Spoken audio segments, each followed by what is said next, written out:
एक छोटे से गांव में रामू नाम का एक गरीब किसान रहता था। रामू के पास थोड़ी सी जमीन थी जो उसके दादा परदादा से मिली थी।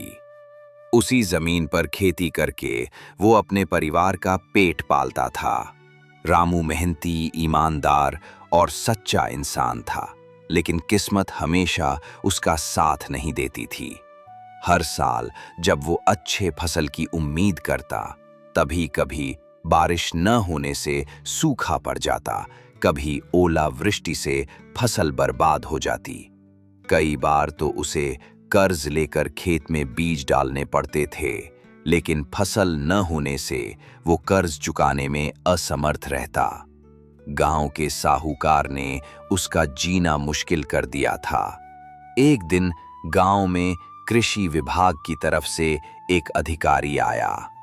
उसने किसानों को नई तकनीक से खेती करने का सुझाव दिया और कुछ योजनाओं के बारे में जानकारी दी। रामू पहले तो डर गया, लेकिन उसने हिम्मत दिखाई और सरकारी योजना के तहत प्रशिक्षण लिया। उसने ड्रिप सिंचाई, जैविक खाद और उन्नत बीजों का उपयोग करना शुरू किया। रामू ने अपनी मेहनत से धीरे धीरे अपनी खेती में बदलाव लाना शुरू किया। उसने पारंपरिक तरीकों को छोड़कर वैज्ञानिक तरीके अपनाए। उसके खेत में अब समय पर पानी, पोषण और देखभाल मिलने लगी। अगले साल उसकी फसल बहुत अच्छी हुई और उसे अच्छा मुनाफा मिला। उसने सबसे पहले साहूकार का कर्ज चुकाया। रामू ने खेती में और सुधार लाने के लिए अपने गांव के दूसरे किसानों को भी प्रेरित किया। उसने उन्हें समझाया कि अगर हम समय के साथ नहीं बदलेंगे तो पीछे रह जाएंगे। धीरे धीरे पूरे गांव में खेती की तस्वीर बदलने लगी। अब रामू केवल एक किसान नहीं, बल्कि गांव का आदर्श बन गया था।